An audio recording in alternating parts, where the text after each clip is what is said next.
Hello and welcome to another modelling video. This is Alan from the Meconoman at YouTube with another airbrush and painting video. Today we're going to be talking about sourcing, blending or mixing flesh tones for medium to large scale figures, including ball jointed dolls and anime garage kits. Same theory can be applied to other type of figures, including superheroes and realistic historical or military. Painting flesh is extremely daunting and there's a lot to consider, including the undercoat and tones. Our reference is obviously the skin tone we're born with, but there are many other tans and references that we should consider and research without politics. The first half of the video will test out the lacquer range that I possess via an airbrush at 0.5mm nozzle, sanded plastic styrene spoons, thins down with lacquer thinner at a low dusted on PSI to completely colour.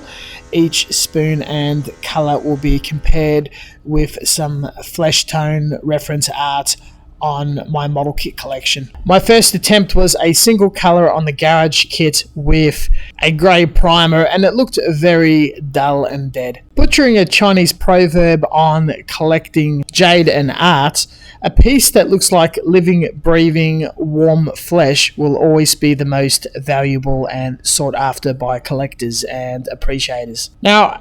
Right now, we're looking at buying paints, and I definitely recommend buying a few or as many good flesh tones as you can. A collection this large is definitely not 100% necessary. Collections are far more comprehensive in polyurethane acrylics if you're down the wargaming path. From the major brands and the obscure pieces that I've picked up, the most common you'll definitely come across is a Caucasian white, a blush, and occasionally a tan or variant to darken up. These three are a fantastic start to blend or do some gradients, adding white to lighten it up. The risk in darkening with blush will pinken it up and look sunburnt.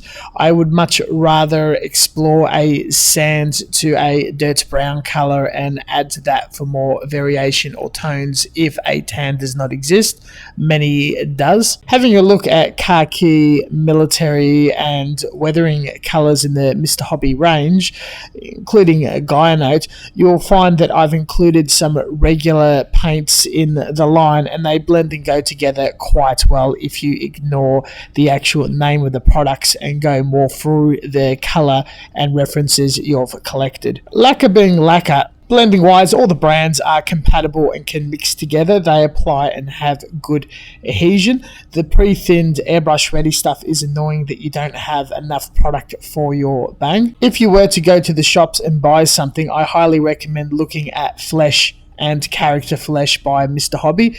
If it's expanded, the Lavius colours have more tones and variation for tans and people of colour set. The Beautiful Girl colour module set also expands it, giving you a full collection to do most tones required, adding darker tones for more interesting spectrum of colors. The second set to look out for is Gaia Notes or small Japanese bottled brands that are specially marketed to particular shows, characters, and especially the Frame Arm Girls line.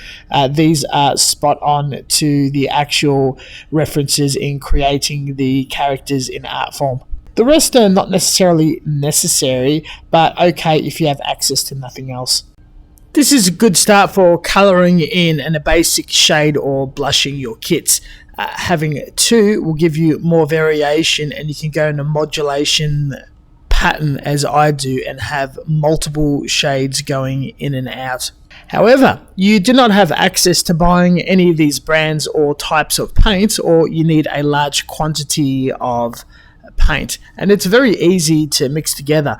With reference of a bottled brand, it's easier to eyeball it with the lid and a mass of paint, but with the internet, maybe a Microsoft Paint product where you can pick up color using a tool and analyze a few imagery or do it off eyes.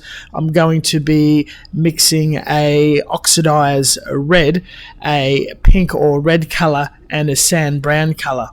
Double or tripling the white for each of these colors are getting a counter color or decent undercoat, looking very close to blush tan and flesh. Adding a further amount of white starts creating a highlight shade. You can do a mix or batch of as many tones as you want for as much blending as you please, and even sample or pick up more colors and keep adding white to create that flesh look. Once you have a ratio written down, you can mix a much larger quantity.